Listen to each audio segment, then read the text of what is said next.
Ia, via le atua i le nea fiafi. Ia, po i le vi inga man whautai i le atua. Ilo nā lofa mno nā ngā lei. O nā o le ola mane mā losi o lo tātou maua pēr i le aso ma le aso.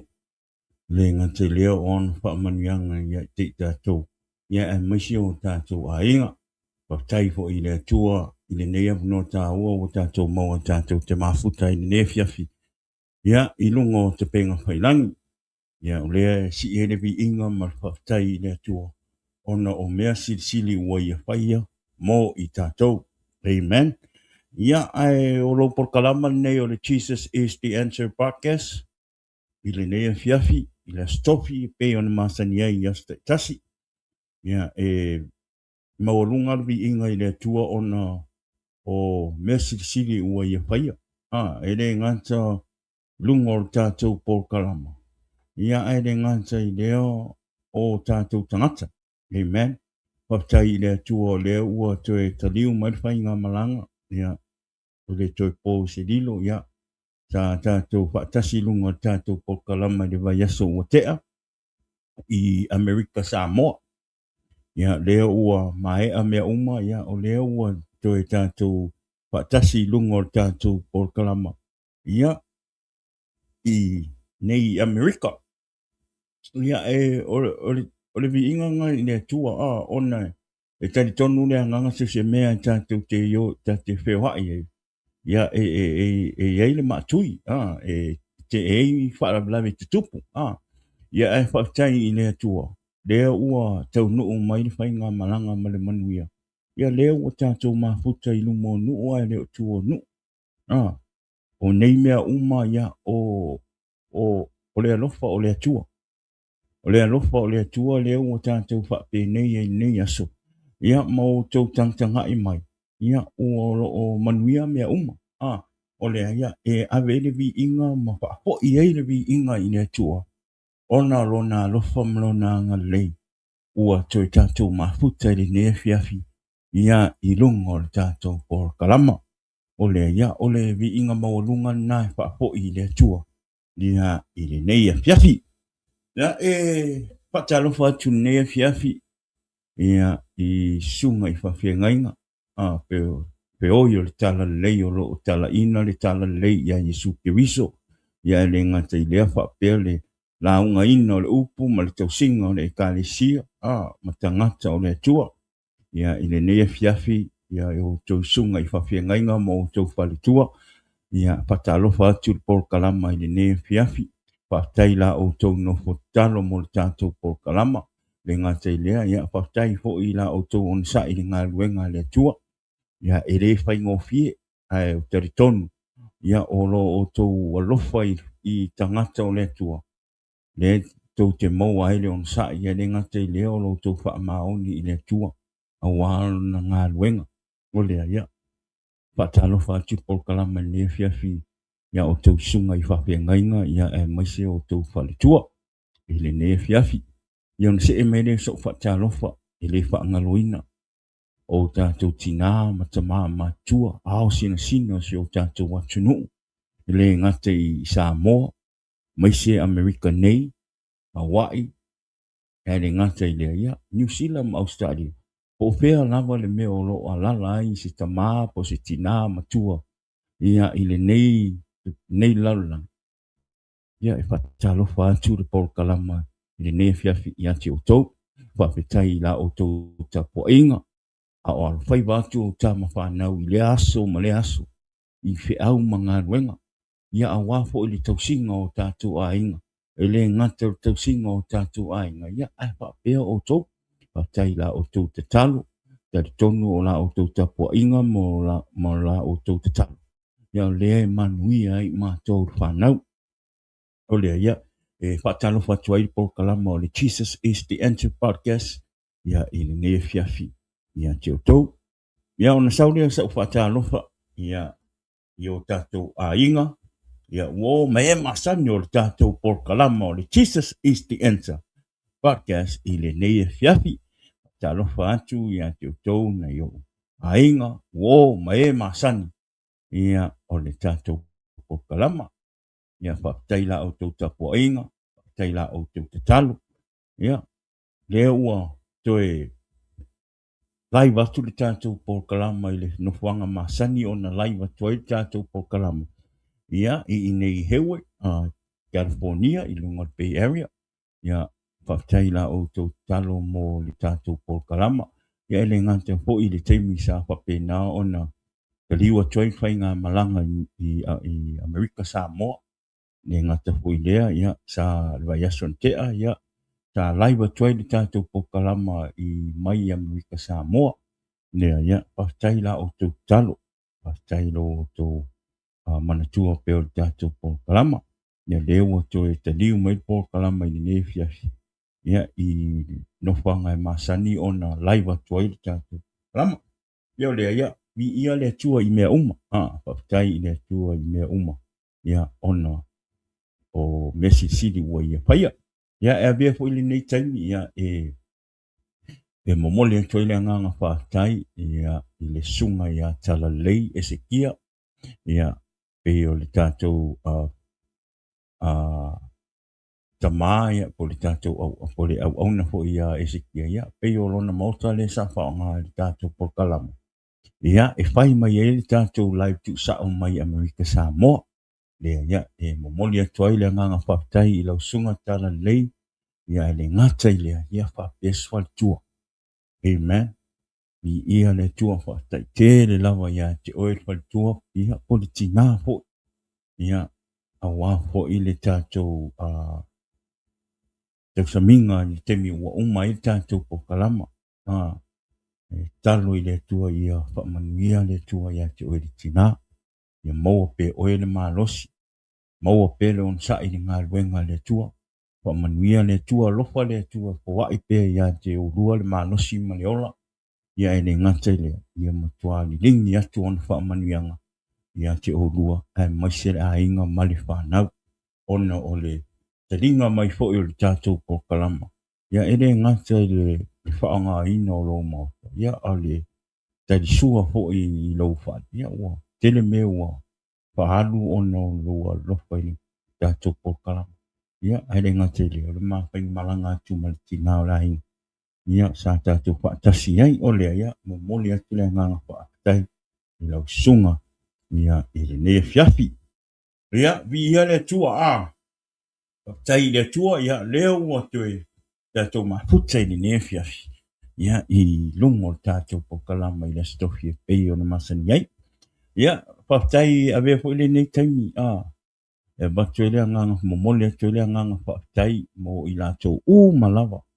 Ia whape nā sa anga le lei ia tia umaro to rua. Ia i le whaimalanga atu sa moa. Le ngata i tupe o mea ai. O le alawa le mea sa e whaamanuia sa e anga le lei ia tia umaro to rua. Talo i le tua i whaamanuia tele le tua ia tia utau. Ringi atu whaamanuianga se tele. Mo o tau whaatai tele lo o tau amana ia o i maua ia i o mawhai malanga atu ia e ui ai na matawhai malanga atu o nisi o ta mafo ia o le au auna fo i le tua o wala awina i wala aupa ia le tua ia sa o tau asiasi atu pia mo tau poa ia tu tele o mea mo i maua o le ia ilo ia maua matina o la inga se manuia ia ai ia whapena o na whamanuia tele le tua ia te o tau poa i malilingi atu le whamanianga ia te o tau ia ele ngata i lea ia a vea hoi nei taimi ia mole atu ele whaatai hoi ia i le ainga o siuk tō lua nisi hoi o nephews, my nieces, auntie, uncles, yo mātou ainga. Tai fo i la o tō wanga lei fo i ia te maua. Ia a o mātou whai malanga atu. Ia tai mo mea uma. Tai fo i tātou maftanga. Wa tele fo i nisi o i tū fo i sio mātou ai. Teo tō lua. Ia ua o umasani ai. Tai la o tō wanga lei. Tai fo i la o tō talia fo i o le nei tangata whaatau waa. Ia i ki tono li tātou ainga. Manu tele lava le atua. Ia te o tau. Ia e mase le tātou ainga. Ave fo ni taimi ia e toe fa mai se toi le i fal tua ia por to fini fo ia e seta ka tina i le ne fiafi seta fa we maua mai ta tu po kalama ia talo i le tua ia fa pe na ona a fa ma fan pe ia te o to fini ia por fa tua ia ono val au pa ia le tua so tanto tama ia musi ia talo i le tua ina ia fa pe na ona pa tasi pele nganga pa ia le tua ia te oe ma ia fa pe na ona fa manusi ia te oe ia ono le wala au pa ia le tua te tonu le nganga ia no tatu tama ia ua fa pe na ona vivi a male fia i le tua i le nei taimi ia le ngata i le fa pe siau fa nau a na iau fa nau o malava sun ma tolu ia fa pe na ona fa manuia le tua ia i siau fa nau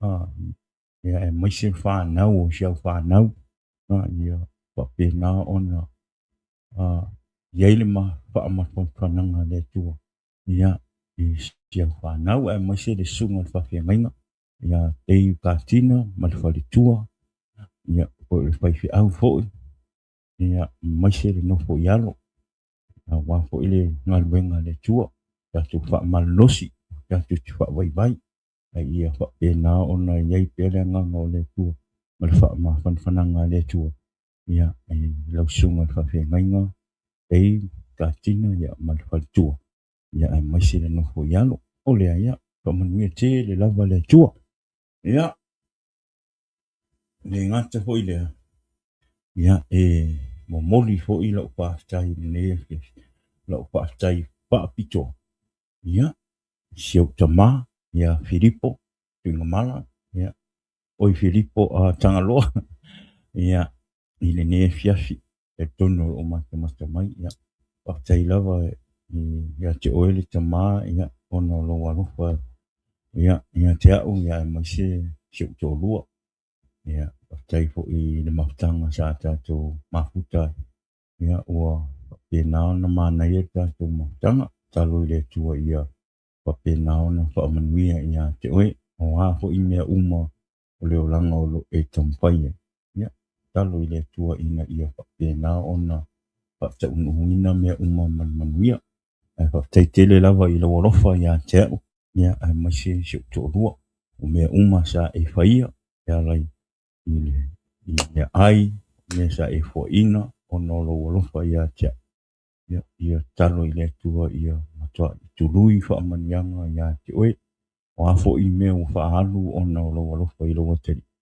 ia lo fa le tua i fa tumu mea o fa anga wina le ngata fo i lea ia o ai pe ia te oe le tama le malosi ia i fea ngai i mga luenga i le aso ma le aso talo atu fo ia te oe tama ina ia fa pena pai malolo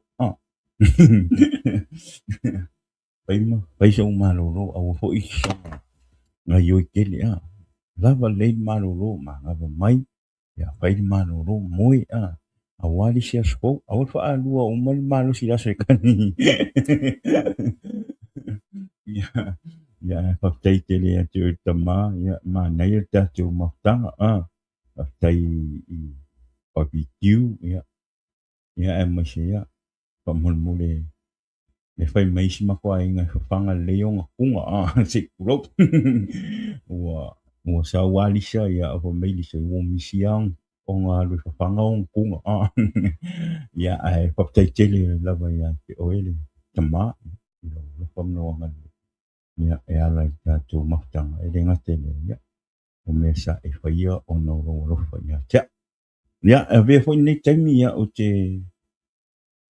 fa talo fa tuai ya mo le tele ngang fa tai le sunga fa pe ngai ya Filippo tu ngama ya e ui ya ele i lava sta tu maftanga ya e fa tai le tu sa mo le va no sa ta asia se tuai le tatu lot i le sa te ni ya ma tatu mafutai ya fa tai le tu lo mo pe o ele tama po le sunga fo i to ina Filippo tu ngama ya mese si ukina ya o tila ia o aia tu pe ia o mau pe le malo si ia te o pa tai le tua sa whapena sa lua whaale whaileleina lo uolanga whaeangang whautai le tua ia o leo ua tue po i le tua ma avi le ola i le tua ma te whaamaoni ngā wenga le tua ia leo ua lua wa aia ua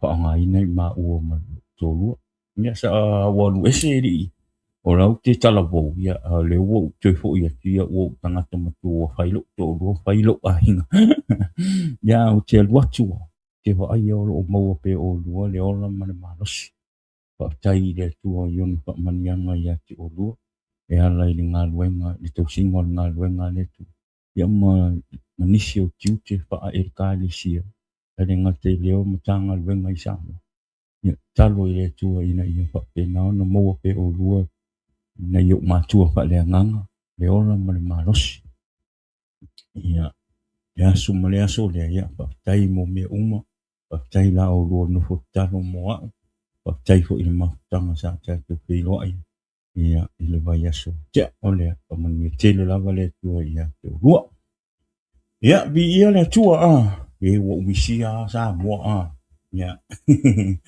e ua te fo i maile i whainga malanga ana po ia o tele fo i mea ua tawa ai ua sui ia o mea sa o tupu wa e mo ua lai fo ia ua ese fo le ua o toi ua lufu 5 tausanga le foto au toe po i le i Amerika Sama. E o te alua tua te le al suinga. Te le al suinga o Samoa. Kusonga o alu ese ma Samoa o ma kukuila ua whapelea te le o kukuila. A le o koi foi. Ke lua kupe ua kama i mea hape. Te ua kama i mea sika kua kupa. Lava i kemi a ka ki e mai whangasa e alu ngai o i leongi. Ngā vai kemi. Tore, i kia pe a kore i kūrā, pe whālima mi ke ngai rei kūrā le alu leongi. Ia ale kemi ngei alu vai asone te ale ngama i ei sama. Tore, e pe al sau whangasa kemi ngei ai ki e mai kuai whangasa ki alu leongi. E take on in like to me personally, wangā ua pisi. How I feel mal mea ngā ua ai malo. It takes like only probably like 20 minutes or less than 20 minutes, 15 minutes. O le vave ngā lua iai. Ma kwa i ke le an sui ngā kukuina. O e la le ua kōle lufu limpio. Ai koe alu aku i o. Ka whewhe pe anga whaingi whi wei i kukuina. I sa mo pe anga whaingi whi wei. Lo inga ai longa e a kose lua mi ngke sau mai whangasa e alu leo.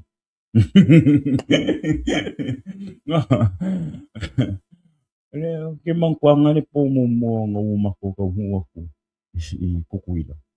Ia, maolole i masi mako ai ngā whaile maka avale rent, ngā piki al maka avale rent i mlewa alele. Ia, mako whiloa i maa inga, la inga septo lua. Ia, ngā umalola ia maolo i whangsa. Maolo i kuai whangasa, ngā enta kuai whangasa wanu ngaila. O whaku sa mako ai ngā sore. Wa suili la wa ai le mafa le makongo o le imale al wakuila lo alu whangasa. Sima ko ai. Ma walu penga la upele la wala le wo sa ko ki kia pipi i mai lisi piko le maunga le lisi piko.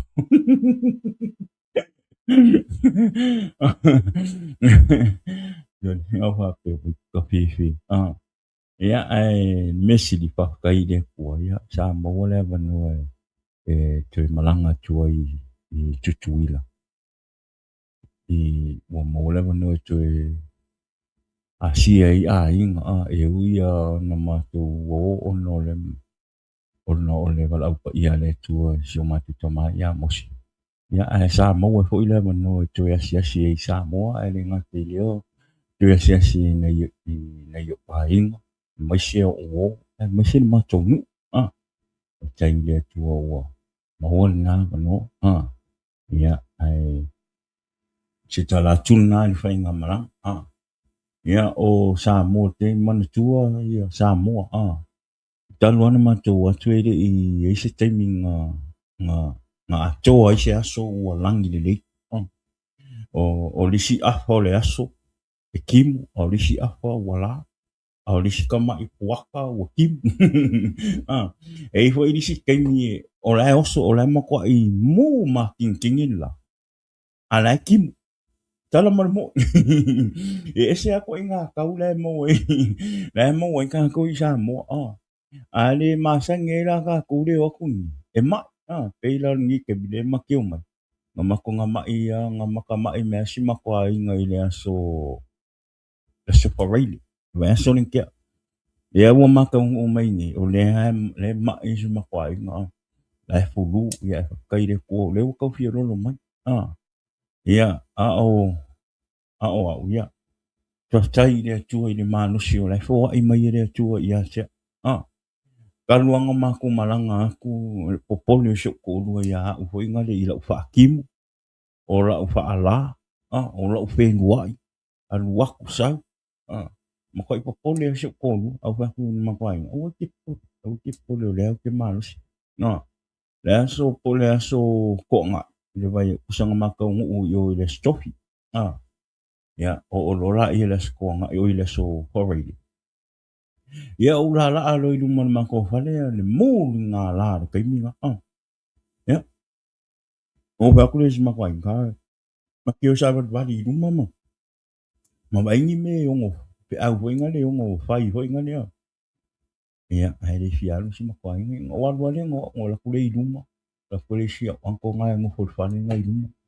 Ia, o li folola ia vele o vau. Vele o vau luma si manga i luma fai. Ngai si vau nga wo so mai mele wanga waka e si male la ngai vau nga. Ale muri nga. Ia nga wanu la ia ke minga le sa umikia fonga fai nga la tenta ti tuloa. Makua i kafe le. Makua i kafe le fo fa long kama ngani. O ke pungo wa ku ila no event fa long wa ku ila ka to le piwa. Ka milo wa lai o pinga le piwa. Ka milo fo inga le la wa. Ia ku fai lunga fa sa o pe. Ko sa fai fo ila. O ngā lai kau wha mā koe kau wha mā sangi ki ngor kama le lao pēno meng mā sangi ia. Ia, ai ke wā ai e vere lea kua le wāwa lai. Se kuronga, a lai tup me le afu, mako i susu mā o le afu. Ia, ngā umala i lewa pēa ma le losumi unke kalunga ngā vele ova. Ai kimu mai roa. Pēngo whai aku. O le asonga.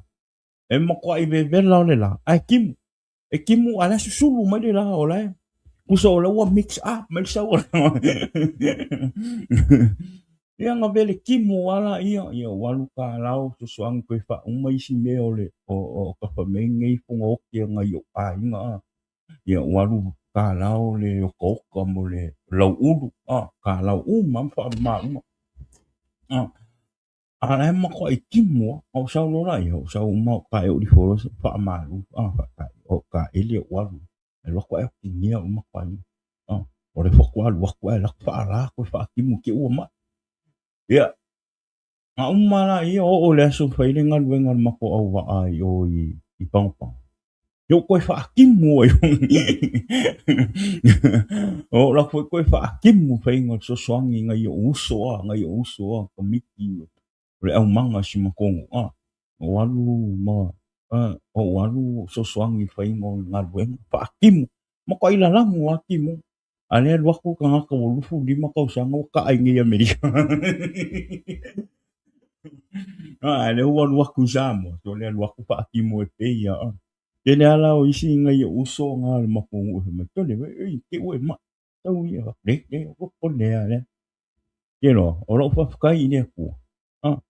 O lea waka fo i mai a i ngai Amerika. O lea malo si ka malo.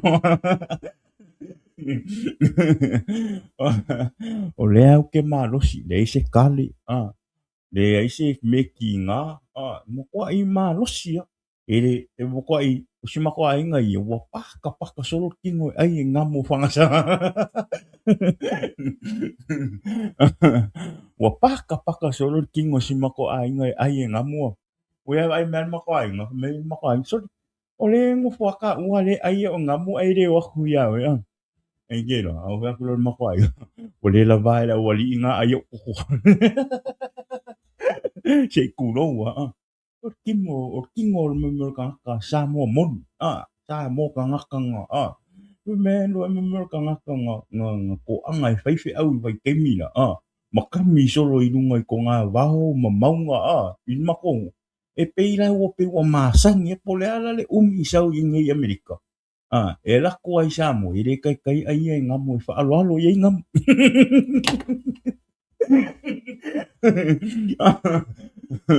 Au aku semua ko ai ngai re kai ai e ngamo e mako ngai wha alo mai ngamo ka ngaka leo ko sa ka. Ia, ia ai vi ia le tua whakai le tua. Ia, ilona alo whamno nanga le. Ia, ile malo sima leo lai le ngata i le. Olona pui poinga ia tia umalo ai. Ia ai maise i mato uma sa whai malanga tu sa mo. Ia ono le va au pa ia le tua si o mato tama. Ia o se tala po ile maliu ia. Mana ia matango pie. Whai ngon maliu. O le maliu o le sunga le whawhia ngainga e a mose. O se maliu mua lea ua ua ai e. I le mānei o le whainga o le maliu. E peo i tātou i Sāmo, tele o tātou maliu e umaroa e tele ngā tinga inga i a inga ma. I whainga o maliu o no talinga mo. Lau tau sirifia me uma. A le whainga o le maliu e ese po i lo ua ai. Ma lo ua ai po i le suinga le. O le makua i maa ngai ia. Le ise pisi vali, le ise le kinga inga le whewa i le waku o mai le me tango i mea tena. So sau ninga mala le pokara. O le maa nei le whainga le pokara. O ai a tangata o umau na tu usu wafa i lunga o le memo mua leo na uwa ai. O ai a tangata ua iai le ingoa i tu tono le pokara. I whainga o lea, whainga o lea, topi, ma lea tūlanga, ma lea, whape a kofi o te latu e taru. Po waia le ngō tangata ngā, ai latu whai lauta. Uma e sau e no whai lalo. Topi atu le tangata, alu atu le tangata, po waia. Po wai fo i e launga ina le upu. Po wai fo i e tūla i whai le moni mau. Whai e le eiso i ngō. Pe le ale tūlanga o lo ia te oi. Pe o e tangata maualunga, po le peristene, po o se whaiwhi au tā ua, whaiwhi au lau i lopo lea, po se kōwanga, po lea se tūlanga. If your name, o ele o i runga o Porkalam, ele sui ai Porkalama. O se mea le lei tele lea, o se whaataita inga le lei lea. Na e tele o isi mea, e toi sui uma po le al Porkalama, e alua tiro se tangata maualunga, ia, e tātou te whaaloalo. E tātou te whaaloalo. At the same time, i e tātou whaaloalo Porkalama whai e whanau. I tātou whaaloalo Porkalama na sa uni e le ainga. Na whai e le ainga. E maisi al whanau. E tele o mea, e toi sui uma mea ona o se tangata, po o se tūlanga o se tangata ua maualunga, au alu watu. Ele o se tū leanga, o se tū le lei, o leo te whai atu le tū le lei. Leo tātou sila pia, le maa ngai o whai ngal Porkalama. Ma e malama fo i e mala e whai ngale e mamao la tō loto. E malama. O te whawhetai hoi la. I le sunga le tōwang sili. Sa malama le lei a le tōwang sili. Le tōwanga sa. Na i e le tōwanga. E le i eise part of tōwanga i whai ngale i lunga Porkalama. O le mena o te whawhetai hoi le sunga tōwanga. Ono lona whaaloalo ngi o Porkalama. I le i ngaluatu a le sunga Porkalama, o le sunga le kōwani. Ona o lona alofa i le au na le tua. So, o le mea nau te whaptai le maa ngai o le whainga o le mali. Tu mai lo le tu le taimi la avele tamai lona nofanga ma. O mea mana ngaluatu lunga o Porkalama. E no nofo ma le to tele. Ainga mai le mea sa whaile mali. E tali e ngai e whai e mea tūlanga wha Samoa, whai e matau matau. Ana o le whānaua, ma le whale tua. E o le tangunga le titulo, le tama. O le matua i mā ngai o ne suinga. Tala mo mā ngai o suinga. O me. Alo nuts. Alo lawa whaftai ai le uso.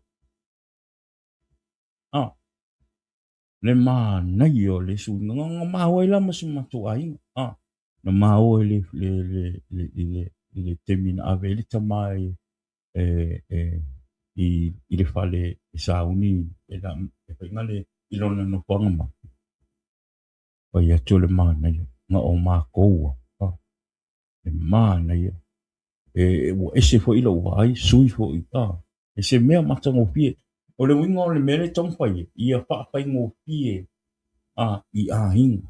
Ai mai se ale whanau o le ua tu malo. Le ua whainga le ua mia le tu. Usa o le taimi le lei ale. O le tama. O le po aia o le whanau.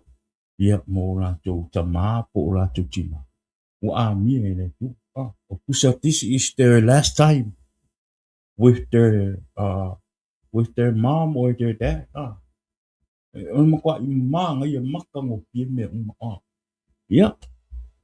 Tala mai fo i le mea sa tali ai inga ma tūlanga whapena.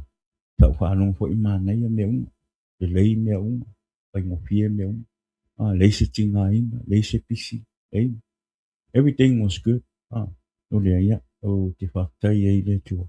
Ono le aso tama. Sa hi manuia mea Lea ia. Lea la ua. O ai fo inisi mea fo o tawa ai ei fo. Ia i tūlanga mo meo maliu. Mana ia fo inei suinga. Ia le tua. Ia o le vi inga pa fo i le tua. Amen. Ia au le nefiafi. Teto. Ia. Ua patai le tua le ua maua nea noa le a tato. Mafutai nefiafi. Ia. I lungo tato pokala ma peo ni masani ei ia stof te tasi. Ia. Awa fo i le upa malo se le tua. Ia peo na pa silsila tulvaya solente elastona ilente mai amerikano. Ia. Ole atu pa wau tato pokala mai la stofi. Nei. Ia.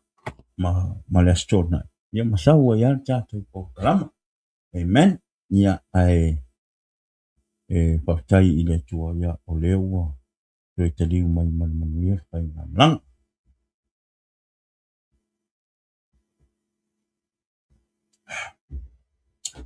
Amen. Ia patai fo i le tua. Tā maule manoa sa o whelua i whanau matua nia o le matuta mai i a mose katina. O le mea ngā ngā o whelua i ngai uso ia Katina Brothers. O le mea ngā ofuai. O le mea ngā wawaka i whapea au ia. Ia o ke lo ngai kamo sa moa. Ai sa le isa umafo fau la wali le keling fa sa moa. La uia le mafo fau. La uia le fika i ngā kai. Ai na ua o whelua i ngai uso. Oi sorry. Sawa le o fa sa moa.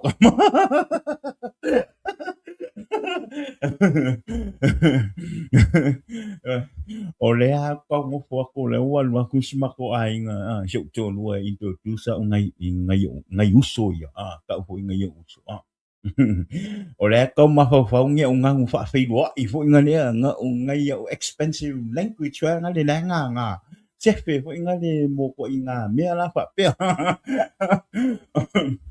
o le ala ka introduce ko o le ma ko ma fa inga le ka introduce ko ngai kama ngai uso Tole o ke whaalonga ku whasa moa o kama. Tole ia lisa o wang malo lisa. Tole o whalonga tole sawa le o whasa moa o kama. Ia o kaung lo keu a. Koe ku le lea ngai au ngangu a. Ngai au expensive language nga kama o nga. O kaung lea koe keu le lea o kama ngai. Au wha ngā o le whasa.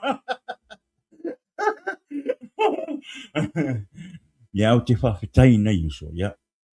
Ua maua lea vanua e mātou whēroa ia ma le uso ia e maisi a le sunga le whaiwhiau le sunga le whaiwhiau ia Dave Tina ia ma le whaitua ia le uso ia le uso ia James ma John ia ma le uso ia Joe ia ma le uso ia Jesse mana kamo Jesse ia papai le tua nei fo uso lau mata fia foi ngale le tau fa masaninga oe uso le mātou mautanga po pe ua levanga maku masani ia se fo ringa fia male mata ata fo yo nei uso ia ui ina maualunga tūlanga wha ngaluenga male tūlanga wha experience ngale mo meo tangata pepese o tangata walawilo sa ule wa ai ni kulanga fo ngale pe tangata fo ngale wo mafo pa wo maualunga walawilo le lalang no o leo mai o le mako mafukanga fo ngale o mai pe ka ko e level ala ko lako mako i level ele o kanga fo ngale pe wa ai lalo pe o le pe ka ko o mai ai lalo le level le ka ki menga o ke lo ai o fa na o le tu le va ai lalo fa nga o le tu i tangata so se taimi e tātou te au na i le tua. So se taimi e tātou e whaanga e tātou i le tua e whailo na whinangalo. E le tatau i le tangata kewsiano po o le tangata ua tā ua o le whanau a le tua.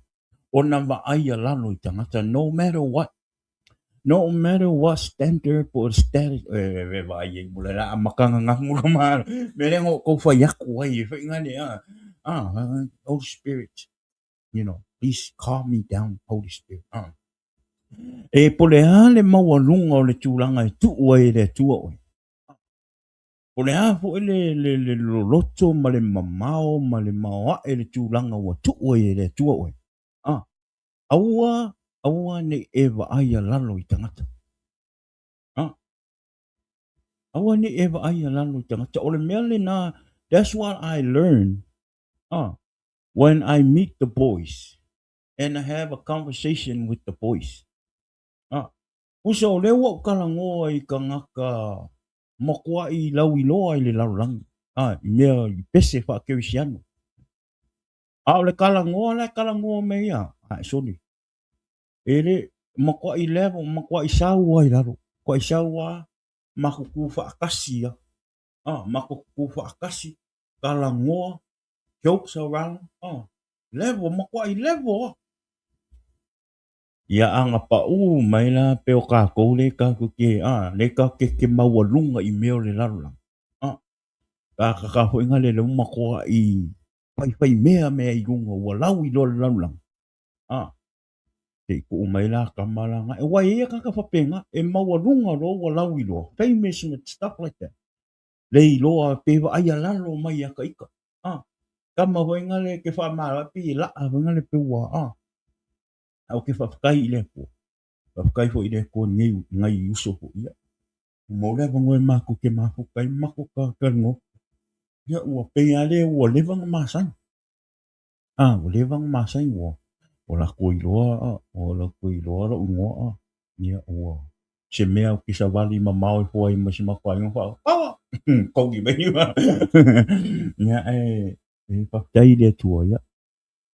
na uso ia ma tu fo i ne uso yo tanto tau sanga ia o le whainga malanga le whai le uso po ngā luenga hoi le whai nei uso ia le whai ngofie i taimi whai malanga i lungo ea i la tau po kalama pe ono whai atu ia o mea ta te whewa ai mo mea ta te oa iai ale oti ia lea ia tarsa ngā toa i le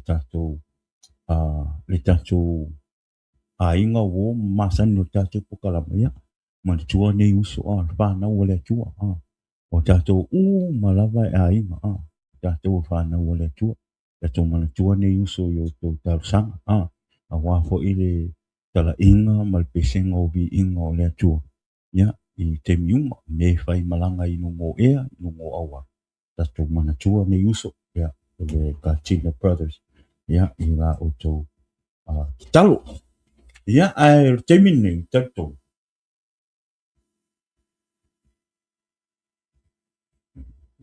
Tatou, ole tatou wolo, tatou upu wha malosi, upa malosi le tua. Se oso le, wha kore. Malo masungu. Ia, amen. Ai, Irene. Yeah, termine. So right now we're gonna go with the word of God. Yeah, ole upa manosi na ole upa manosi mo oe ma awa po ile tatou savadinga. Yeah, ile neighbor yaso. Amen. Yeah, te tono na wa ilunga le tatou urutala le tatou le utala le tatou pa manosi ne fiafi. Yeah, ole tatou upa manosi la. Ole a maua mai le mātai o e lusun ma lima. Amen. Matthew 25,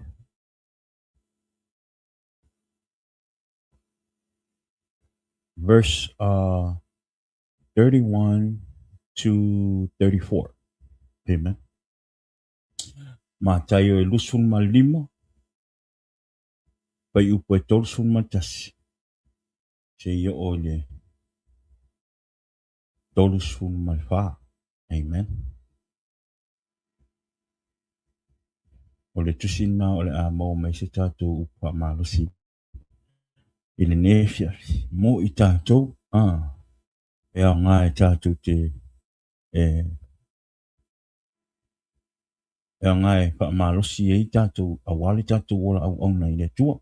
Ele ngate le ia o le tātou wola fa leanga. Ina ia malosi o tātou wola fa leanga. Amen.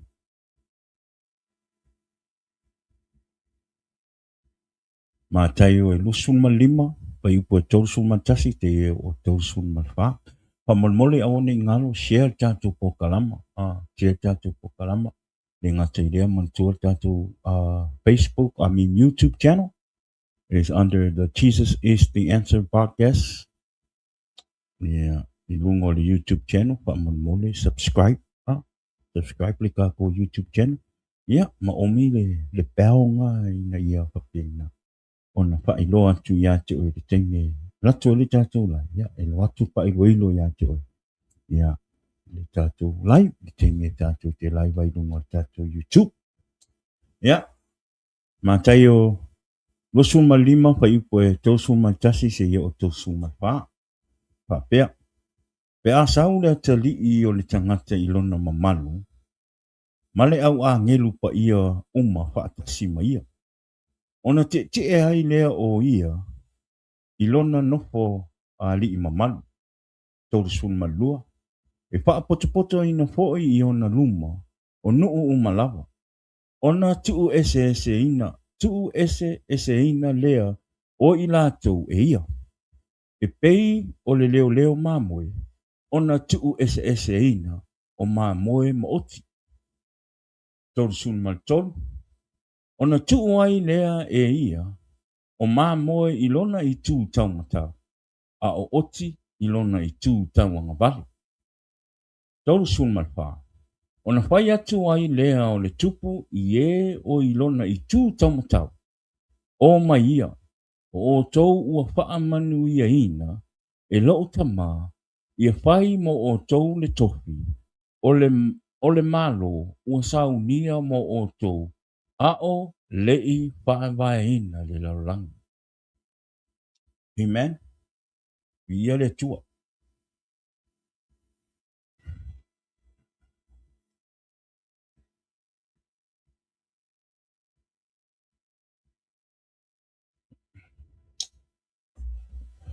Matthew 25, verse 31 to 34 says, When the Son of Man comes in his glory, and all the angels with him, he will sit on his glorious throne.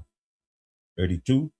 All the nation will be gathered before him, and he will separate the people one from another, as a shepherd separate the sheep from the goat. 33. He will put the sheep on his right and the goat on his left. 34. The king will say to those on his right, come, you who are blessed by my father, take your inheritance, the kingdom prepared for you since the creation of the world.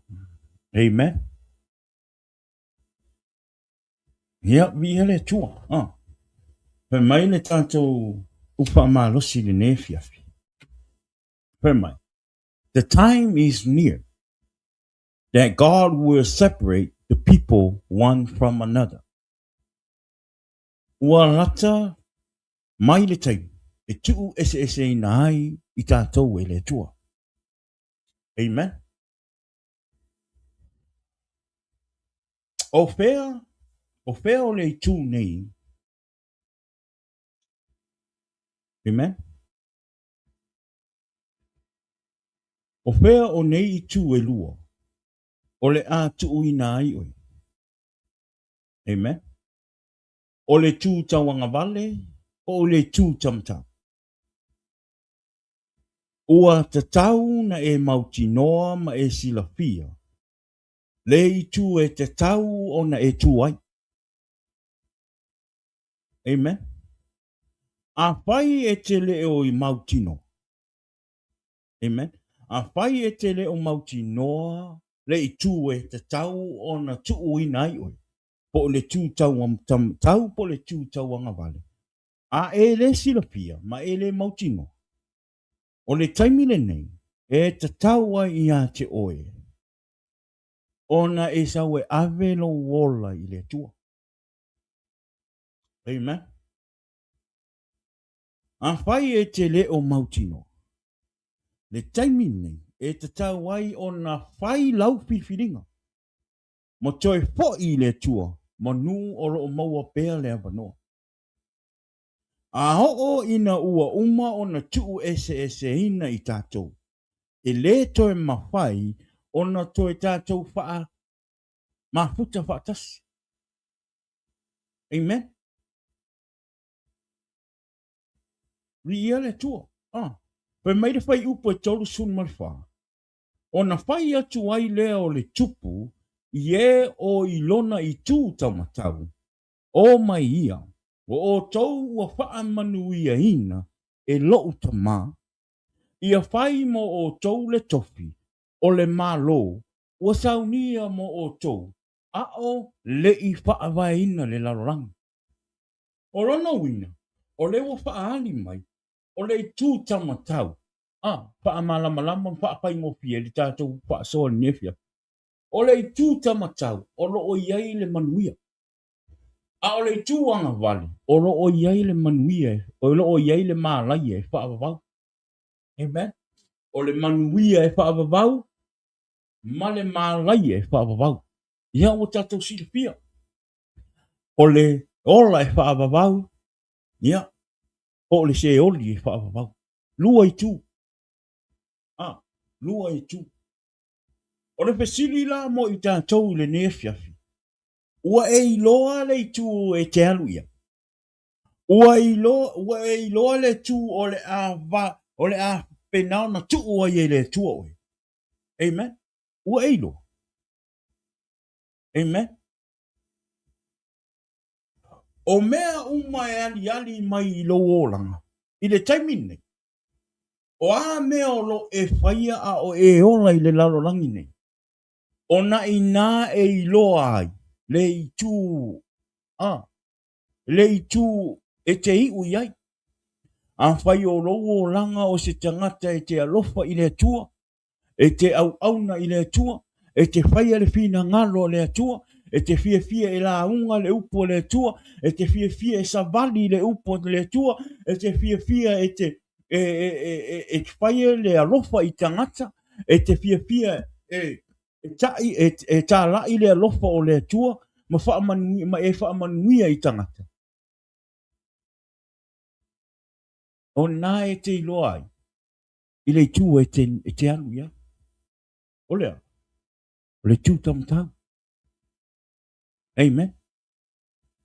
O le tū tamatau. E tu ina i oe. A whai o oe se tangata ti ngana la unga tu pele upu e te loto maa.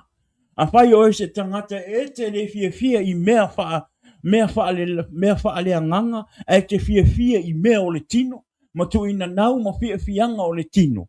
Ia, na ua e loa. E te i u le tu tauanga vani. Te i umau na tātou o atu la i e tātou te wha maa lama lei. Le mafuanga. Ele halo le tangata kewisiano. Po le tangata o ta ua kewisiano o life. E ta ua kewisiano. A life fia e whaide meo le larula. Ma fia e alu, pe e alu ngā hoi ngali. Ia. O oe ai te alu ai le tuanga vale. Po i tātou fo i le fia tele i mea whaalea ngā e pe fia i mea whaale tino. Ia. Te i uma tatu o atula i e wha malama. Le mafuanga e le ai o na alu se tangata ora. I le mele, le tūlea. Kusa o le tūo lea, le tūanga wale. E le i whaia e le tūo mo i tātou. God didn't create this side for us. He created this side for the devils and Satan and his angels and his people. It didn't meant for us to go there. Pau wale mea na whaia le atua. Ma le nau le atua. Na whaia mo i tātou. O le tū tamatau. O le tū na whaia le atua mo i tātou. Ai a ona e i ui o i le tūla. Ona ua se le mea ua e hanua. Ona ua e filia. Ona ua e filia le ti Apollo po o satani. E whai mau atua. Amen. That's the only reason why you're going to end there. Because you accept the devil in your heart to be your God. Amen. I say, umo tātou wo oila ia i nai le tūna. Ala tātou tala noa momo. Ma le tangata e tū mau i le tua. Ma le tangata e fina finau i le ngā luenga le tua. Ma whai le ngā luenga le tua. Ma matau i le tua. E maua le manuia. Vi ia le tua. Ale fai mai le fai upu tolfa. O le tangata ua. O wha manuia i le tua. O tau fia i le tua. Ua vailua ina vailua ina ese mai e le tua. Mai i tangata o le laulang. Au mai i le tū lea. Fai mai fai upu tolfa. Ona fai atu ai lea o le tupu. I o ilona i tū taumatau. O mea ia. O mai ia. O tou ua whaamanuia e loo tamā. Wai o tou le fai mai e le fai mai e le tusi. Tātou nei ua talia Iesu e avea maa li i ma whaaola. O tātou nei ua tātou fia e whaile ngā luenga le atua. O tātou le ua ia tātou le loto matau i le atua. O tātou le ua tātou alolofa i tangata. Matau mawhai a tele ni a nganga e manu malo mai i le atua. Tātou o loo whai e ngā luenga le atua. Le whai mai e whai upo e tolu wha. Le whai mai whai. Ona whai atu ai lea o le tupu i o ilona i tū tamatau. O mai ia o tou ua wha manuia ina e loo tamā. Ia whai mo o tou le topi o le malo, ua saunia mo o tou a o le i whaavai ina le larolangi. Meaning, e le i whaua e le atua le larolangi, a ua uma o na tō fia e le atua tātou, e tātou te no nofo i. Amen. Te vai e le nofo o le atua. A whai po o sa e iei mo mua i le tūlea. Au wina mai e le tualo tangata i. Ua e maua le sala mo, ua e iloa le leanga ma le lei o le meo se tangata ai po i mai le tua. Ua hoolo ia te oe le loto sala mo, Ua e toi te talo I le atua, toi wha mole mole, toi wha po wina no tangata. Mo toi au maia oe I le mea sa e a mata tuai. Ole a. O lo tu mau I le atua. Ma le whainga o le fina ngalo o le atua. Amen. Vi ia le atua. O a ufoi. Sa o iai I le piko la. I'm going to use myself an example. Because it happened lo waranga. Like I said, my parents grew up in the church. Hardcore Christian parents. And I was raised in the gospel like I kongo le kalesia nei o te lotu ai le assemblies. Hele wha apela sa avea le ola mai te tonu le kalesia. I te tonu o le lotu whaoraina. Po le lotu vivii. Po le lotu patipati. E whai ma mea o te automatic ai ona o tu mau I le tua. No. It didn't happen that way. Just because my parents was a hardcore Christian, it was a fearing God parent, doesn't mean that I was automatic. E whaorainga peo nei o matua, no. Nga iaia, nga ese ala wala nga anuai pawa. Amen. Nga ese ala wala nga o walu iai. Instead of standing in the, and sit in the right hand or the right back, I make a different turn. I turn to the left side. Amen. A ina ua o walu le lalo langi ma whai atu ina naunga o leo langa. No o fia fia. No o fia fia e whai le fia fianga o me mere ai awa. Siva I po ura I asta uma I asko ngai uma. Ai ka paa. Whai leo langa. But at the same time, when I was there, it was God preparing myself. A wala kei mingi. Le kei mi a koa le ngo ufia fia I meo le laurang. Mo ufia fia e whaile koi nga ngaunga le laurang. Olo o saungi e lo tangata. A wala kei mingi. O ke sau o ke mori mau aku, ma launga aku le upu, ma whailoa aku. E le o se mea le lei. E le o se mea le lei le whaonga inga le ti apolo rowo langa. Like I said, there's a lot of chance. E te tau wai o na whango ai lo wola ni mea masang nga wewai. A lot. The only people that knew all this stuff, it was all my close friends that I used to hang out with. Not my family, not my sibling, none of them know. Amen. E ola fo I la, ma e fia e whai le mea laulang. O lau fau tuanga, mo oe le uso po le wō, I le nea fiafi po I tātou uma o lo mai moa mai le nea fiafi. Wa ai ina nei e tuai. Amen.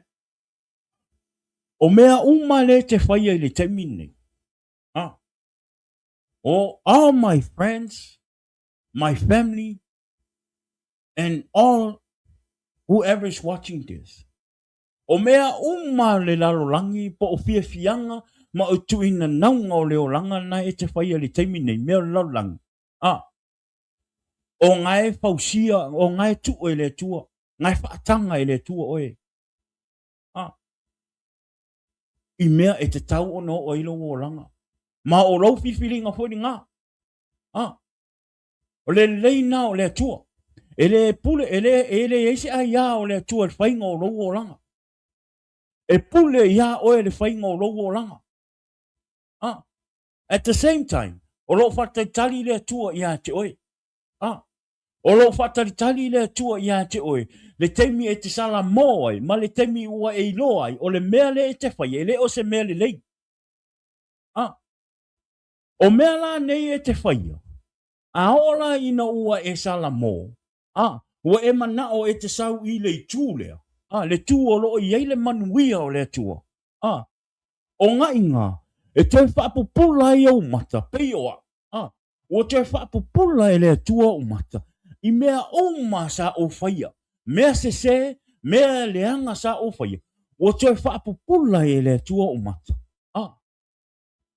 Ma ua whaapa aia e le tua i a tia. Le alofa o le tua i a tia. A o whaia mea se, ma mea tu ina naunga o leolanga. Amen. A le o te whaapa aia e le tua. O le alofa o le tua le o wola i pia. At that time, I still out there in the world. O le alofa na o le tua i a tia. Le o whaia tu saoa. Amen. Tatou le wha maa o tatou lote tatou te le mai e a ma. Awane i ngalo i a te oi. O ro iai le alofa o le tua i a te oi. E ui a ina e fia pe e whaile anga sala. Ma whaile tu ina naunga o le lalolangi. E alofa le tua i a te oi. Pei o le alofa o le tua i a te au. A o whaia mea o le lalolangi. Pau wana mele o whataritali mai ai le tua i a te oi. I le teimi e sui ai lo wolanga. Ma e tali ai le wha o la tanga le tua. Ma ua e tali ai e su i lo wola. I lo wolanga. E te toi fwoi mai ai le tua. Amen. Pato a uma le alofa o le tua i a te oi. Le teimi e tu ina tu ai lo tangata i tu lalo lau ele. Amen. O le teimi le na e uma i le alofa o le tua. A whaila e te whaalongolongo mai, e reo se tustusi lima. I'm not judging. No. Like I said, I was in the world. I was doing the same thing that you doing right now. O lo walofa na ia te oe. Ina ia saolo wanganga. Ina ia saolo wanganga i le manuia lea. Lea o te sau atu ai. O te apa i atu ia te oe le upo le tua. Ina ia whapena o na saolo wanganga i le ola i whapapapa. Wa ai tātou ina ne i tuai. Amen. O fianga o mea umo le lalolangi nei. E ngata i le lalolangi nei. Amen. E ngata i le lalolangi nei. Le mānaia ma le matanga o fie. O mea o le lalolangi o lo tātou whaia. Tara mana moe. Once you end down from this world. That's it. So now you're going to think about your spirit. Where your spirit's going to end. Like I said. Pakwa uma le alofa o le tua i ate oe. Ina ua tu ina atu lo tangata pa o lo tino i lalo i ele. Amen. Ma o le taimi fo ele nā. E le toi maua i se awanoa o se tangata. Amen. You don't have no more chance to cry out to God. To help you. To bring you back or, to bring your soul back from hell to heaven. Nope. That's it. Amen. E umai lo i ngale alofa o le tua. Peo na ofa iatu. Moni sa o iai le lalolangi. Na o fia e whai meo le lalolangi. Au te whawhetai le tua. Ua o sala mo. Ua umaro fia. Ua le to iai so inke lesi i meo le lalolangi. A si le una o sa we wha angalo ola i le tua. Ma ave a tolo ma rosi, ma ave a tolo a inga i le tua. Ma au auna i le tua. E maua e au molo a inga. Le ola e wha ababau. Po le ale fina ngalo le tua ia te au molo a inga. E mauti noa e sao le ola i wha ababau. But at the same time, even though I changed my life, I gave my life to God, God is using me to Spread the word. I lunga o te penga whailangi, ma au ngai le kalesia, ma whaile ngā luenga le tua. E te tau fo ia te au ona o malosi. Ah. E te tau fo i ona o to anga e whai tau le tusi. To anga te talo. To anga tala ngoa i le tua. Ah. Ina ia malosi pēa lo wora wha le nganga. Ina ia tu mau pēa lo wora wha le nganga i le tua. Ina ia aua ne i toi tau mawhai le ti apolo e koe koso koa. Amen. Just because we come to the right side doesn't mean it automatic. Doesn't mean it automatically kako wo i le langi. No. Le whai mai. Whai po tau suru mwha. Ia mo i tātou uma o le po tau awha tasi mai nei pa whiawhi lunga o tātou pokaram. O le tātou tuswai tau o le mātai o lusu malima. Ia whai upa tausu matasi. Se ia o tausu malwha. Amen. Le la whai mai whai upa tausu malwha. Ona whai atu ai lea o le tupu i e. I e o ilona i tū taumatau. O mai ia.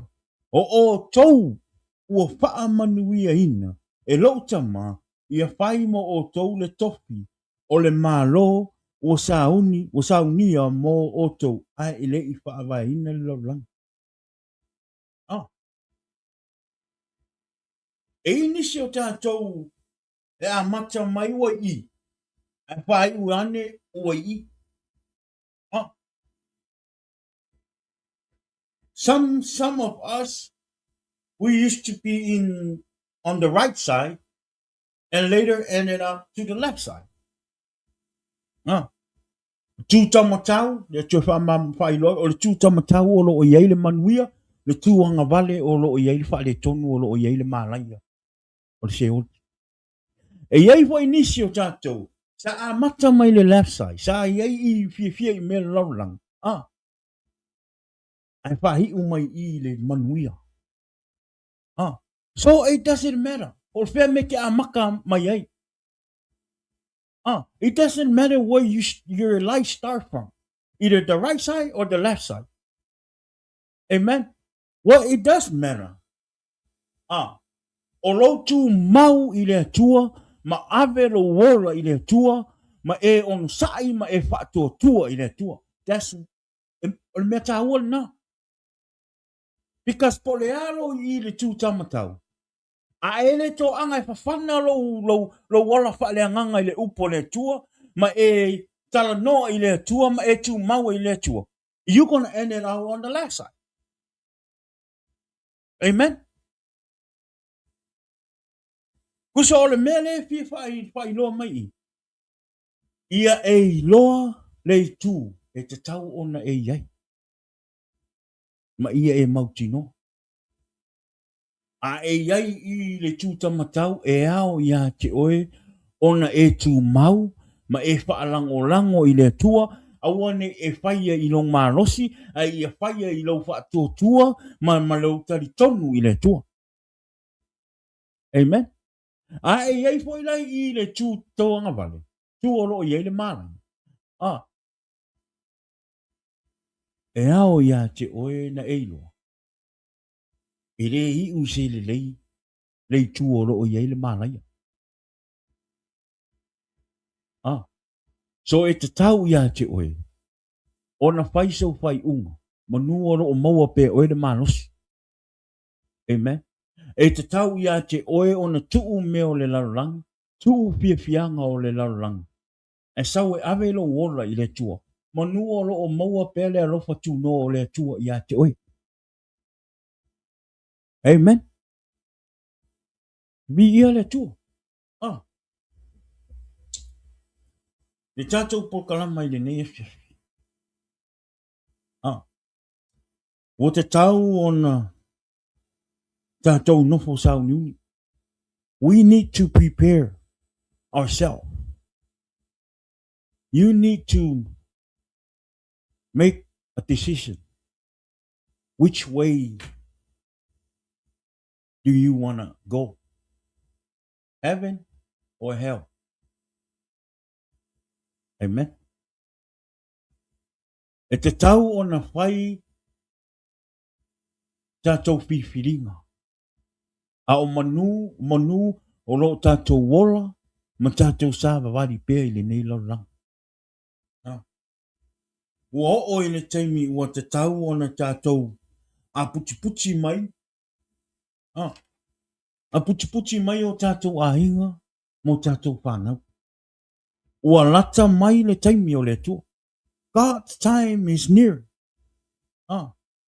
Pai mai le pai upo e tosu matasi. Pai mai. Pe a sau le ata li o le tangata i lona mamalu, male a ngelu pa ia, uma wha atasi ma ia. Ona te e ai lea o ia i lona nofo a li i mamalu, tosu malua. E wha poto fo i ona luma o nu umalava. Ona tu ese ina lea o i la tau e ia. E pei o le leo ma moe, ona tu ese ina. O ma moe ma oti, tosu matolu, ona tu ai lea e ia, o ma moe, i lona i tū tamatau, a o oti, o lona i tū tauanga vale. Longa winga, e lua i tū o lo o tau, mai o le atu ese ina ai tātou, o le tū tamatau, male tauanga vale. Amen. So, pēna le i tū nai te hiloa. O ngai te oe anu kat. Le fo ia te ulo tat. La ia te oe lau tali, la ia te ulo tat. O le manai e i o se mea ai te fia e whaire fina ngalo le tu. E se le mata ngō pia o se tangata e fia i le tua. Ma whaire fina ngalo le tu. E sea. Ona lai loa le me hi u iai le anga. Ni wa ai ai o le whaire tangata. I le teimine, o la ngā soro le i mea umu.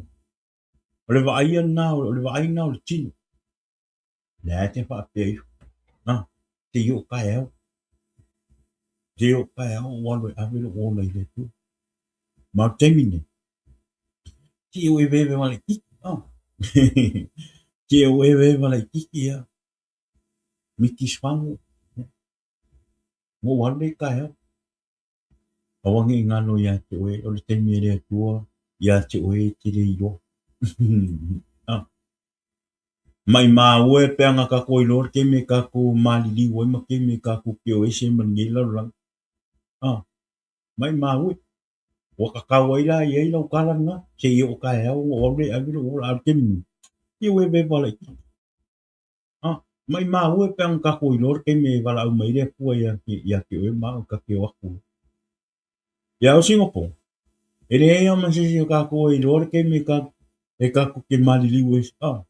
Ka ke malili ue. Ei masisi o ka ko.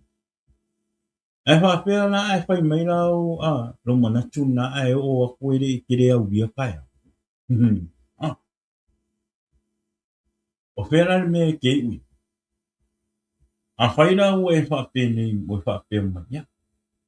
E o wha kai au, a whera o lai e ri ina, ni kai nia, ku mai se awa ngō si. Wha o mai la o, wha o mai ngai o me. Ya. Walona i e pisala mō, a whera o lai e tu. I whaia ke ua umaro kalanga e pēr i amaro January, right after you say it. Pēra me hi ui ai roanga. Pē me hi ui ai roanga. Pē no vai atu mai mā ui. Be ana o tātou i loa le teimi e te oti ai, ma le teimi o te oti ai. Se mangu, wā ngai la lo, o tātou manatu na. Ai re ai wha muni muni. The time is ticking. Lea tu o mai ai le tua, lea banua i ante oe ma. Wā le taimi ai tātou te maliri waipe tātou te whioti ai. Ai tātou te le i whātua tua i le tua, tātou te le i te lia i Jesu ke wiso. Yeah. We don't have no more chance. Once, ke alu ese ai wa e maliu pe te oti, ai te le i Yai asa relationship ele i ofo i natu lo wala i le tua e te alu ai le olanga. Wa e maliu atu ai te rei. Ia. Whamali atu tato auso. Tato wo ma tato ainga. Ia. E u lava o tato wanganga. I le paafi. I le mea i le tatau ona tato woi. A whai a le a tato te man tato te whata waa i le upo le tua tato te manatu ho inane wa tato i loa umale tua ma whapea ho ina tau te tusi lima mai ua ho ingale ua a mi o tua ua ovalo whaara inga mtulanga whapena. Brother, e o le se oli he whamone mole e monu. E mo e iai le se oli. E iai le ola e whaapapa. Aua ne ia velo mapulotu ma me e a whaina i lo wanganga. O le taimi ne, pe e ke loko assembly. Ne ala upa yaku sa o a, nge ke i au ko whapeo ka ngaka uma o lelo loku i loku Pentecoso e o uma leo lai whapapau. No. No. Kasi o lisi le me ke le nga amu mai e tangata o isi e ka lisi, I'm sorry, but it's the truth. Lai whapeo tangata o isi tapua inga. O le lotu nei o Pentecoso. O tangata e le lotu ai e o umai le ola e whaavavau. E le ai whaamore mole. No. Just because we go to Pentecost church doesn't mean we automatically go to heaven. No. E ai ho i tangata o lelo lotu tonu koe. A le tapua inga o loo mantu tapua ai. E le alu ho i aro. E question mark ho. E le o le lotu. E te sao ai se ola e whaavavau. O tau mai ia whaamormore. Lewa ai mai te to ina tapua. Inga le mātou te tapua ia. Ngai ke ua ko whapea ua mātou a mi o tua ua pei mātou ni a ngelu mani a. E le ai whaamormore. E kusa o kou, kusa mātou. Ma i mātou. Ona ese e kalesia ese tapua inga. Doesn't mean e le anga o kou. E sa o mako. E whaola inga mako. E le whaola inga o kou. Le ai. E kukusa umaka ko. We are the same. We are. E kukusa uma. E ai foi lau le whakongunga le kongo le kalesia le makiki ai. E ai foi kangaka le lei. Even you guys church. Ko inga kapua inga ngai e o kou. Loka iki. Loku pope. Loku mamonga. E ai lau wha le tonu ngai tonu fo ilo tau lotu. E ai foi kangata le lei. E alofo i le tua. Ngai foi te tonu le tau lotu. Le tala mo i ana. Ia aua ni a vea e kalesia. E se senga o kapo inga. Ma me e whainga le. Ine te o e poloka ilo tau ola whale anganga i le tua. Amen. O le mea tau lia. O lau ta lia o Yesu ke wiso. E a vea maua lii mau whaola. Ma e sa vali i awala uma. Ma tula fono uma o le ali i whaola. Amen. O le mea matau lia le na. That's what God wants. Is for you to accept Jesus in your heart and be faithful to God and follow Jesus. It doesn't matter if you go to assembly church, gospel church, loka iki, loku mamonga, loku popel, loku asofiku, whatever kind of church you go. Ere kaulia. What is matter is accept Jesus in your heart and follow Jesus and be a disciple of Jesus. Ma whaia fina ngalo le tua, ma ia tu mau le tua. Wha mahoni le tua. Wha tua i le tua. Ma tau i le tua. O le mea tau lia na. That's why when I come on here, the kako polkalama, O ke le kusi lima ia e kalesia. No. Because o lo ke ilo. E le o se lotu e te sao i le ola e whaavavau. Mea ngā o ke le kusi lima koe i le ukapua inga. Mea ngā o ke le kusi lima i le loku ngai ke loku ai. No. It's not my job ke sau i e poina ko o finger ia o kou. No. That's not my job. E le o au se tangata, e le ako ko fo ia. E tutusa uma i tātou. Au le fe au o le tau wha ailoa atu. Ia tātou talia Yesu i o tātou loto mo o tātou anganga. Ma ave o tātou ola i le tua. Ma tātou au auna i le tua. Ma whai le wha maoni i le tua. Ah, ma tau i le tua. That's what God wants. Amen. E ma o mia e le tua lo tali tonunga. Ia tia. Ia maua e o ele tali tonu i le tua. Amen. So, o mea umalina, leu te whai atu ai.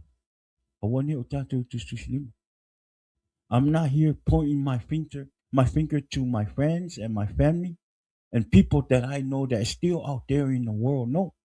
I'm here to help you out, to show you that the time of God is near. So you need to come. Bring yourself, bring your family, bring your wife, bring your children, bring everyone that you know. Come to God. Sau i le tua. Sau i le tua e te maua i le whaoratanga. Sau i le tua e te maua i le ola e whaavavau. Amen. Tilo. I'm letting you know right now, like I said. O mea uma sa uwhiwhia i laro lang. Sa i ele manatu fo inga le a matanga inga o tele o temi o whai lo wanganga maliti apolo. Lo loto maliti apolo. E tama whai ale nganga pa ia, whai inga le tama whai ia sao lo wanganga. Ia awane o whaalongo i manatu fo inga le ti apolo. Usa le kemi o kau fofo. Ka au o le ti apolo. E kama whai ale ti apolo e kongi mai a au ia. Ia mea fo inga le sa fia ke le ilo kangaka e whai. Mole, fia e kaukala i upu leanga. Fia e jokes around with my friends i upu leanga. Ma whai kala le. Le ngaka i lea o mafkanga fo inga leo. O fianga ma o friends, ma mea whape ngā. E le ngaka i lea o le ingu. Sao ati a polo ngā kongkongi mai. Le boring e low life. Lo inga e alingi ke a kwa e ngofo whali. E kere koe kalangoa, e kere koe mose fianga pe o le fia. This is what the devil trying to fit in my brain. Le kaimi lea, kau amakanga. Rau kau mawhai e koe awera ola i le tua. Kau mawhai a le anganga e kau mawhai e au. E whainga le, e kongi mai, whainga le mea, whainga le loki fia. E o ia o mawhakanga mai ngai o friends. All my friends. E o whai kalapu sa o ia, e kau mawhai ati apolo e kau kongkongi mai mengi. Ia awa inga i liu mai lo loko i le kua. Ai e whapenganga ngau aku pero loko i mea sa o fia ai. But I'm going to be honest with you. Koe tiki a se lo whaiunga. Because o mea mai inga ka o mea ki a polonga. Man, makoa o misia. I'm going to be honest with you. Nga le wha o ngongo le nganga pa ia. Sa ia o le ngonga le ngonga. So le sa o son. La o misia nge your friend. Amen. La o misia nge le fia e alu e ewa mewa penga. Ai kero. Sa wale anganga pa ia o le tua. Fa mele anganga pa ia o le tua. Either your friends. Po o mea o ngai ki fia i le larorangi. Ma mea ngai wha fia i lo tino. Po o ha. Whai lo fifiringa. Fa mai lo malisikala le anganga pa ia le tua. O mea uma le ko mo whaere ki a pore whawhangai oi mea ia your friend o whiwhiang. It's not your friend. Ah, pe mei kala le tua, le anganga ia te. You can come and give me your life. Ah, and honor me. And I will use you to spread my gospel to your friend. Amen. O le mea nan whingalo na whai le tua ia te. Kelo, mo ula ngonga le pa i mea le anganga pa i le tua. Whai e lo mana o whai uma. Si le lo walwe avero ola i le tua. Si le ono walwe e tau tua i le tua ma whai alo na ngalwenga. Ma whai le me malia i le tua. Na e lo o mea lo tom whai le ti a polo toe ave ia ia. E ki lo la oi. E lo le keimini. Everything the Holy Spirit was telling me, it was all true. Oh. I'm still friends with my friends that I used to hang out. Ai ke loa, i lo wa ai ngai o, inga o malama i le upu. Ah, mane mea sa o wola. Ma ko o mea i le tuore malama i atia. O te alofa i o. Ia aua nge i o kusilima i ngai o. Awa fo inge i o kusilima ngai o a inga. Awa fo inge i o kusilima i e o te masangi ai. O lo o fie i mea laulang. That's what the Holy Spirit told me. Instead of pointing my finger, uh, instead of judging my friends of what they're doing, but pray for them. Because before I came to give my life back to Jesus, I was there with my friend doing the same thing.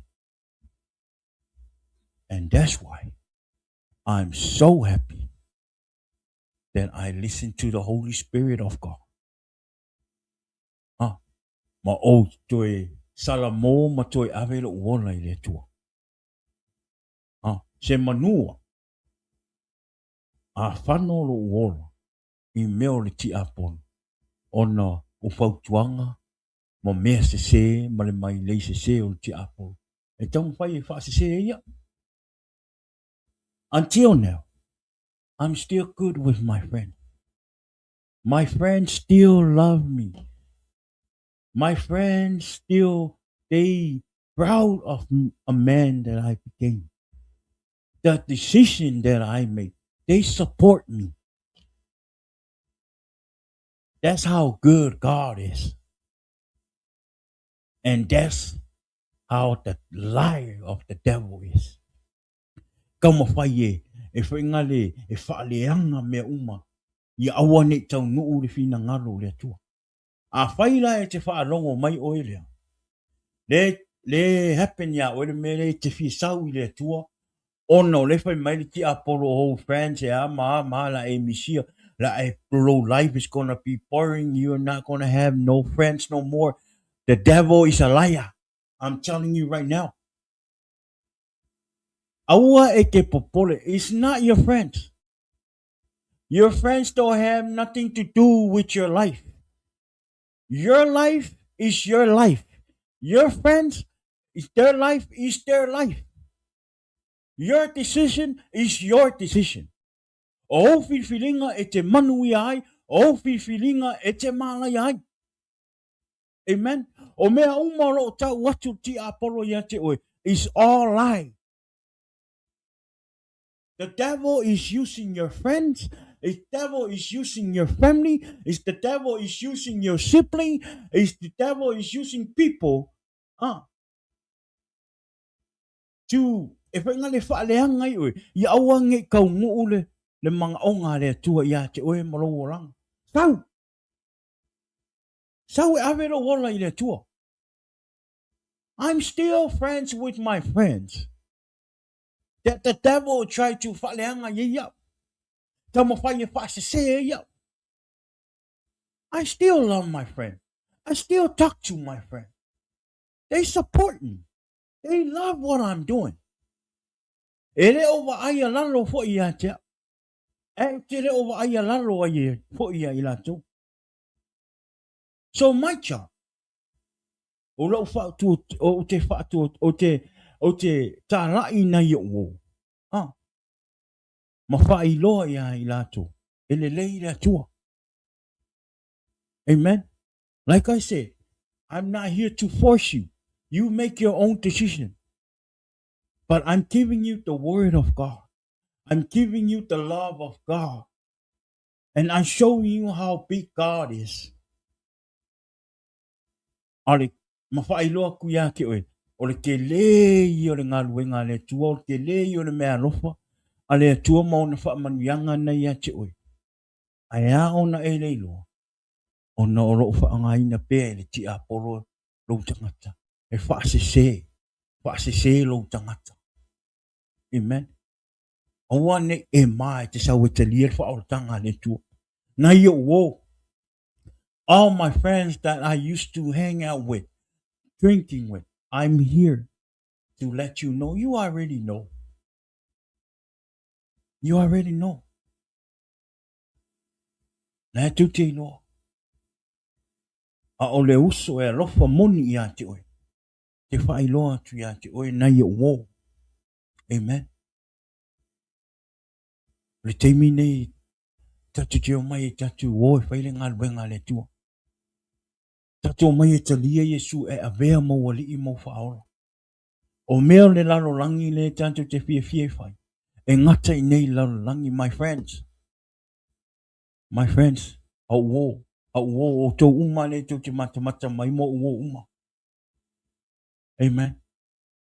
Ai e te mana o e sauro wanganga I le ola e whapapau. Le taimi nei, au a te ma. Bewa ai a te.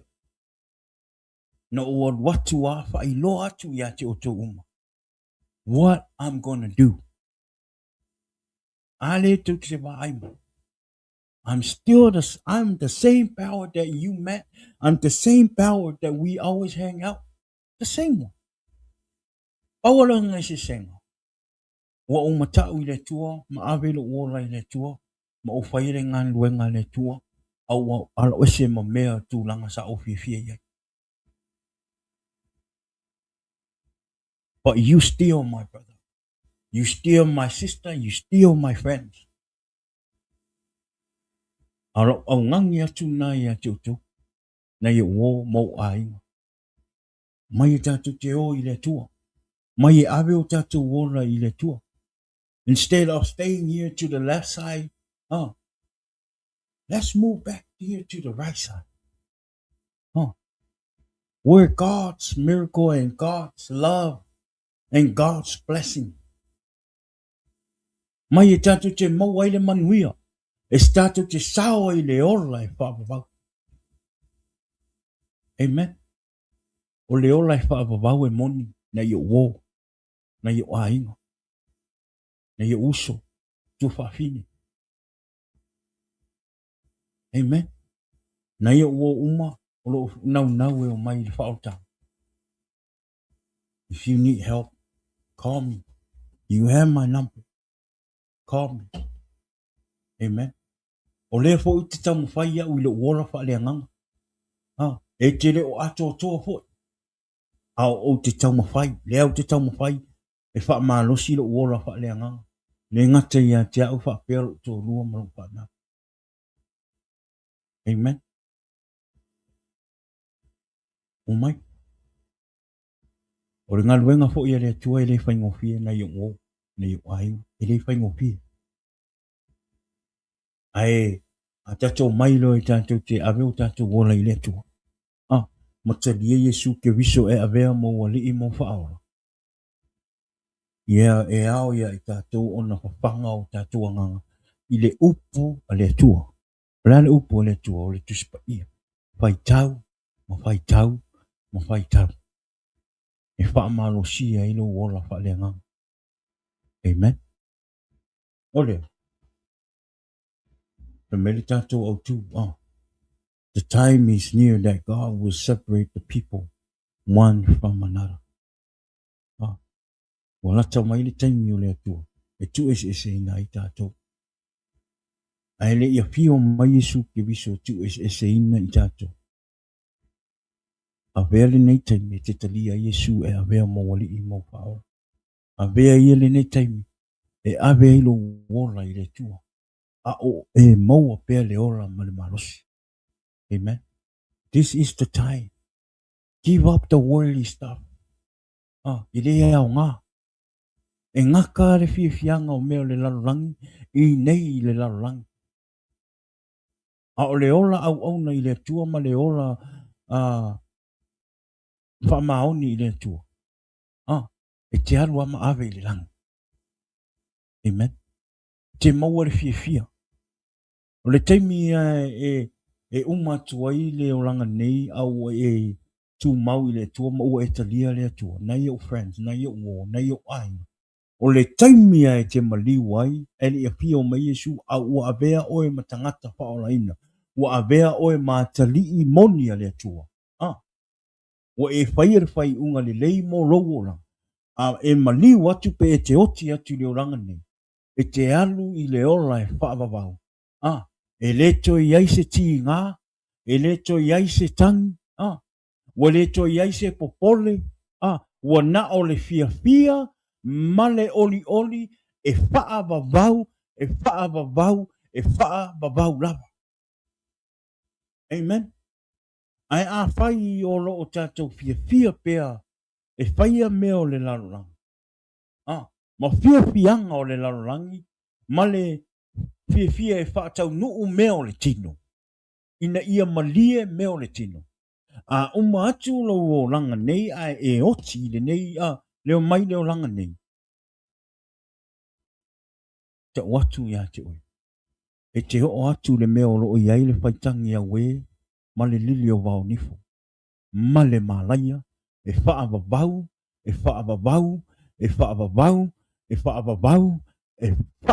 lava.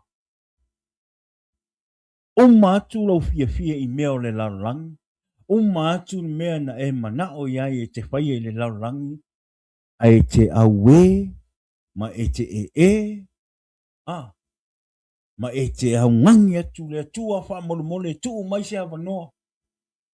Aua le tu iei se avanoa mo e. Amen. O le au ngāle na. A e fia maua la le manuia lea. Amen. A e fia maua le manuia lea i le ola e whaavavau. Tu meo le lalurangi. Salamone. Tu le ma. E sau e ave le ola i le tua. E ia lofa i lo anganga. Ia lofa i le anganga o lo tōlua. A lofa i anganga o lo whanau. E sau e ave i le tua. Ina ia maua le ola e whaavavau. E tātou te whaanoa, tātou te le maua manuia o le lalolangi. E te le tātou maua mea mana nei o lalolangi. Ai e tu mau i le tua. Ma ua iai Yesu i lo langa, ma e talia Yesu, ma e fia i le tua. E te maua ma mea i le ola e whaababau. E sidi atu, lona mānaia, ma lona matangofie, i mea o i le larorangi nei. Amen. So awala ni o tātou mawhawhau i mea mana nei o le larorangi. O mea uma le larorangi nei, e i uma le afi. E toi whaamuina. E toi fo i lava le ele parapala i parapala. A olo wanganga. Ia sauro wanganga i le ora e whaavau no o iei le manuia. Pe mai e te savali i lungo auro. E te savali i lungo auro. I le ora e whaavau. Ai an mele i kako iei le laulang. Ke le an kako ula inga le auro. E special ia ke oe le auro. E ke le manga o inga le ia uangi parpala le auro. Ke le anga mama ula. Amen. Ai fe mai e ke savali i lungo auro. Le aulo le ka ki whaapelpele i la rangi ngi.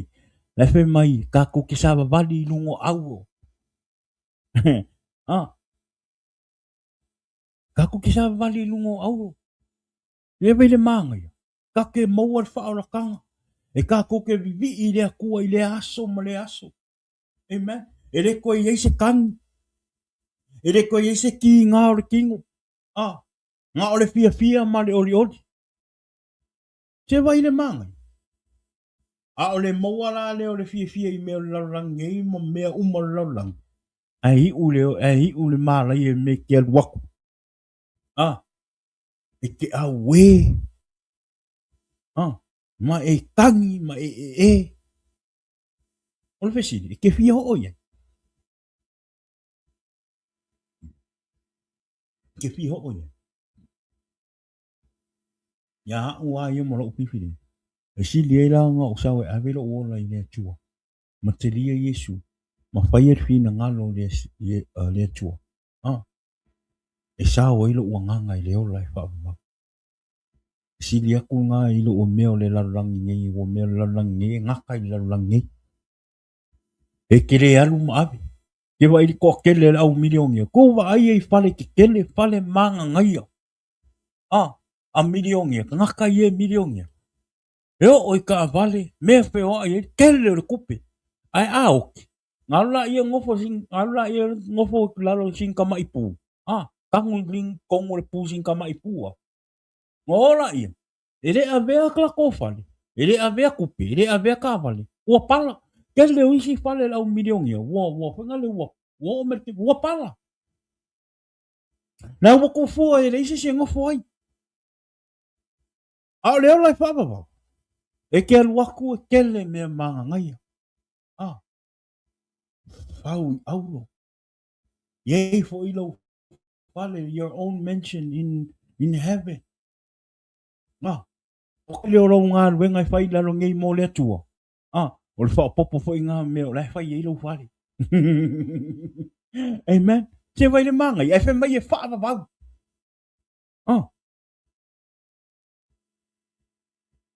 E mere a vea i ngai kai me ke whai e se whai unga nei. Nga ia e maua le manguia. Amen. Ia tātou maua le manuia, ia tātou o whaatasi. Amen. O lea. Whai sau whiwhiringa nei. Ia a vea le tua, ia vea Yesu maua li i mau whaola. Ma ia e au na wha maoni i le tua, ma whai e wha maoni o le tua. Amen. O lea. Ia. O le tatou wha malosi nai le ne fiafi. Amen. Ia. Talo i le tua ina ia. Whapena o na ngalue le upo le tua i le uloto malo nganga. Ia whapena o na wha malama ia te oe. Lona fina ngalo. Ina ia whapena o na e whai eisi. Se whiwhiringa le lei mo oe. Amen. Ia o lea ia. O le upuna whamalosi le nei fiafi. Ia molo tatou a inga i lungo te penga whailang. Ia i nei fiafi. O lea ia whamanuia le atua i nei fiafi. Ia la ilona upu.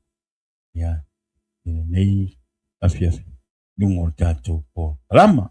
Amen. Ia vi ia le atua. Thank you, Jesus. Ia o tatou po. Ia o tatou po karama le nai nei fiafi. Ia whamanuia le atua ia te oe. Ia i doe aso le neiva i aso. Ia me aso a teo i fi au mga luenga. Ia ele ngate le ia. Ia tatou mau pele ora ma le manosi. Mai le tua ia se tatou folfolanga. Ia i tatou polkalama i le stonai. Ia ma le sunga ia tala lei. Le stonai whaatau nuinga i le taimi o le tūlae. E ono i le afiafi. Le nisi tatou polkalama i le stonai nei. Ia pe hau atua i le ola ma le manosi le tūlae ongo. So awane ngalo. Share tatou polkalama. Ia ele ngate le tatou YouTube channel. Amen. Ia via le tua ia se meu pa o ia ia ho nei taimi o te mole toi le nganga a whaftai ia i siup tama wha le nganga pa mali pastor ia o pa o ia te ia e le ingalo ai lo ia patai lau sunga o se te mawhaleanganga ia Wesley Satake al tua ia wā ia e le ngata i la o lua no fo te talo ia moa o ia masioma se tolua ia a o mātou whai malanga atu i Samoa e le ngata i lea se e kalesia ia sunga i le sui whai whiau al tua le ngata i lea ia i sunga i tina ao ia e le ngata i lea le malu se tatou e kalesia whaftai la o tau nofo talo mo i maua e ua to e tau nuu mai le whainga malanga ma le manuia talo taimi ia i se aso i luma tatou whei loai tatou ruru lima whaatasi ia ma to e tatou mafuta ai whaftai te le lava pastor and tina and ma le tatou e kalesia la o tau nofo talo ia mo i maua ia vea fwoi nei taimi ia whatu whaam ia ma to e whatano whatua i le paso tatou po kalama ia le tofine ia fina lo o momoli mai lo faanga le sunga ia tala lei ia malfaltua ia te oile tofine po le pastor tatou po kalama ia o lo o manuia lava tala lei fina o lo o lofa tele mai tala lei ia te oi ia a o le nefia ia taia fina mo lo nofo talo mo le tatou po kalama ia i le temi sa whapenaon whai malanga tuai whaktai lau nofo talo ia a o whaatasi atu malai watu tatou po kalama mai sa moa o le pina ia manu i tele lava le atua ia ti oi ia taton o tatou po kalama nai le nea fiafi ia talo i le atua ia whapenaon na tasi le anganga o le tua ia te oe maa u le nea fiafi manuia to e aso nei wai aso i ngā wenga au lia la so a te au le ngā te lea tātou polkalama i le tūlai ongo i le fiafi o le astonai o lo inu manei o lea ia manuia tele lava nea fiafi whaktai whaatasi mai whamole share tātou polkalama ia ma subscribe le kako YouTube channel Malo whaano lava o lea ia, manuia tele lava o God bless in the name of Jesus. Jesus is the answer for the world today. Above him there's no other. Jesus is the way. Jesus is the answer for the world today. Above him there's no other. Jesus is the way.